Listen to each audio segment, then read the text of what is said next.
lagi dengan Kak Farhan atau KF3, tutor biologi bikin kamu paling biologi. Mari kita bahas soal tentang klasifikasi makhluk hidup untuk persiapan TKA atau tes kemampuan akademik. Soalnya, perhatikan kunci determinasi tumbuhan di bawah ini.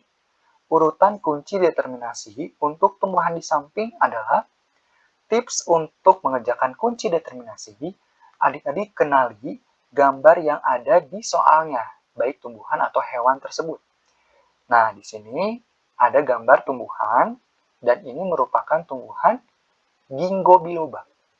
Maka, kunci determinasinya akan diakhiri dengan nomor yang ujungnya terdapat ginkgo biloba. Perhatikan, di nomor 4 itu ada ginkgo biloba 4B. Maka akhirnya itu akan 4B. Lihat opsinya.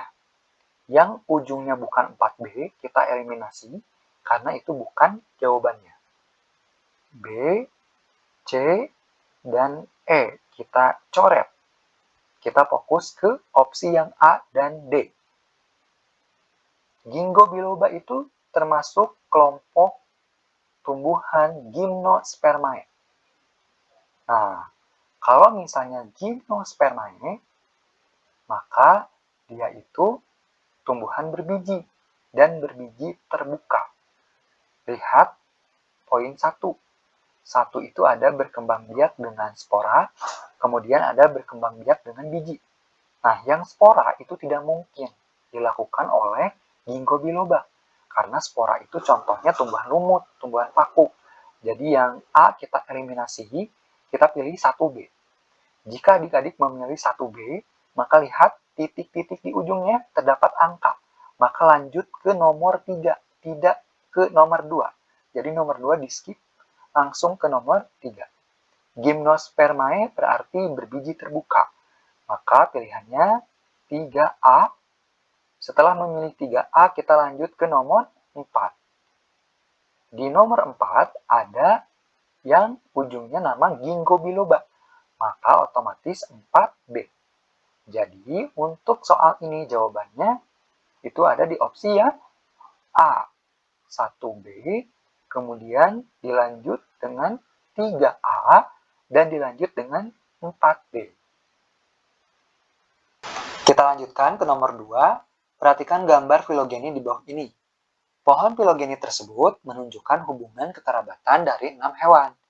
Lancewet, lamprey, tuna, salamander, kura-kura, dan leopard. Berdasarkan 5 karakteristik yang diamati, rambut, telur beramnion, 4 anggota gerak, rahang, dan tulang belakang, pernyataan yang benar mengenai pohon filogeni tersebut yaitu, nah adik-adik, untuk mengetahui hewan-hewan di sini tuh punya karakter dan ciri-ciri apa saja.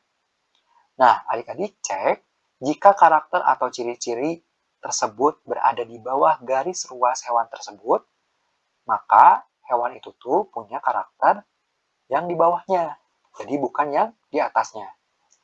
Kita cek, nomor 1, lamprey merupakan hewan yang telah memiliki rahang. Lamprey berada di garis sini. Otomatis lamprey itu memiliki karakter tulang belakang, gak punya karakter rahang. Sekalipun letaknya antara garis ruas lamprey dan rahang itu berdekatan, tapi rahang itu berada di atas garis ruas lamprey. Jadi lamprey itu gak berlaku punya rahang, hanya memiliki karakter tulang belakang ya. Maka poin 1 salah. Kita next ke poin 3. Semua hewan yang memiliki 4 anggota gerak juga memiliki telur beramnion. Kita cek, yang punya 4 anggota gerak itu apa aja? Di atas 4 anggota gerak itu ada salamander, kura-kura, dan leopard. Maka ketiga hewan ini punya karakter 4 anggota gerak. Nah, katanya hewan-hewan ini tuh selain punya karakter 4 anggota gerak, juga memiliki telur beramnion.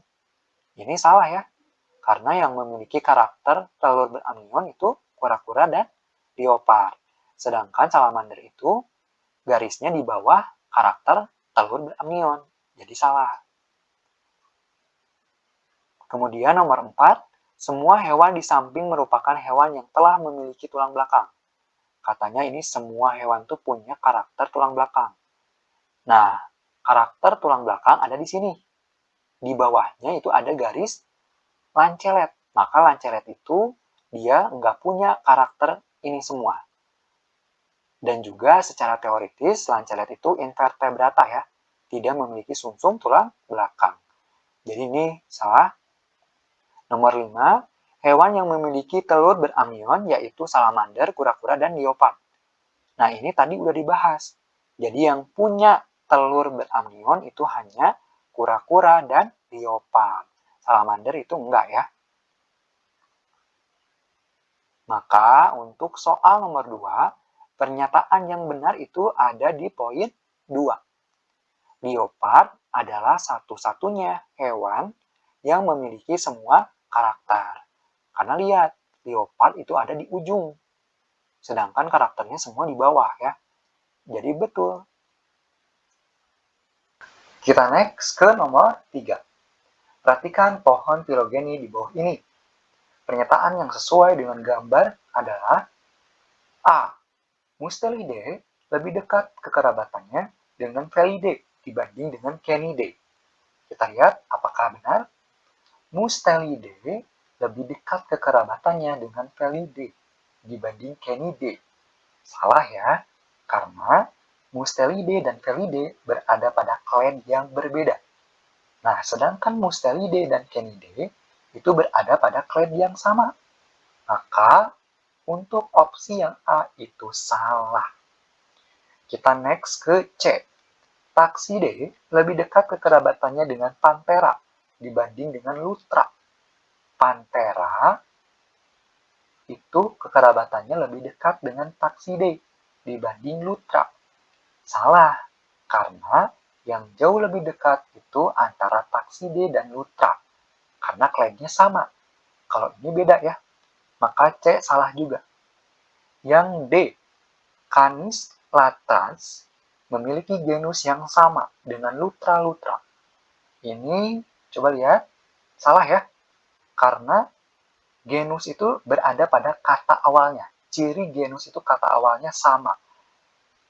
Canis dan Lutra itu beda, maka salah. Yang E, Taxidae taxus termasuk ke dalam famili Carnivora. Ini salah ya.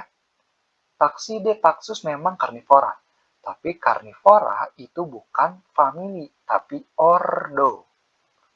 Maka yang E salah. Lihat ya, di bagiannya, ordo itu karnivora.